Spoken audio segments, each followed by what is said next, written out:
Xocalı soyqırımının 24. il dönümü ilə əlaqədar Koreya parlamentinin binası qarşısında velo yürüyüş keçirilib. Azərbaycanın Koreya Respublikasındakı səfirliyinin təşəbbüsü və dəstəyi ilə Seul şəhərinin mərkəzində Koreya Milli Assambleyası və ölkənin qabaqcıl media şirkətlərinin yerləşdiyi ərazidə velo yürüyüş təşkil edilib. Koreya ictimaiyyətinin diqqətini Xocalı həqiqətlərini cəlb edən iştirakçılar bu yolla günahsız insanlara qarşı törədilən bu cür qətliamlardan kədərləndiklərini, dünyada zülmün olmasını istədiklərini bildiriblər. İştirakçılar səfirlik tərəfindən Xocalı soyqırımına dair Koreya dilində hazırlanan müxtəlif təbliğat materiallarını Seul sakinlərinə paylayıblar. Sakinlərlə söhbət zamanı yaxın tarixdə baş verən bu qətliamın bəşəriyyətə qarşı cinayət olduğu diqqətə çatdırılıb. Yüzlərlə günahsız insanın, o cümlədən qocaların, qadınların, uşaqların xüsusi qəddarlıqla qətlə yetirildiyi bu qanlı faciədən dünyanın nəticə çıxarmasının vacibliyi vurğulanıb. Bugün Seulun mərkəz küçəsində velo yürüyüş keçirmək üçün toplaşmışıq.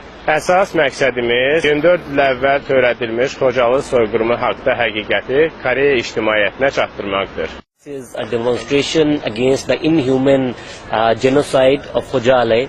Pakistan being the ally of Azerbaijan, being the ally of Turkey, we always have been saying that this thing must be stopped. 이 학살이 아무런 죄도 없는 사람들이 죽어간 거에 대해서 마음도 아프고 그게 제가 저한테 그런 일이 있다고 생각하면 참 힘들 것 같은데 앞으로는 이런 일이 없고 세계 평화가 와서 모두가 좀 행복했으면 좋겠습니다.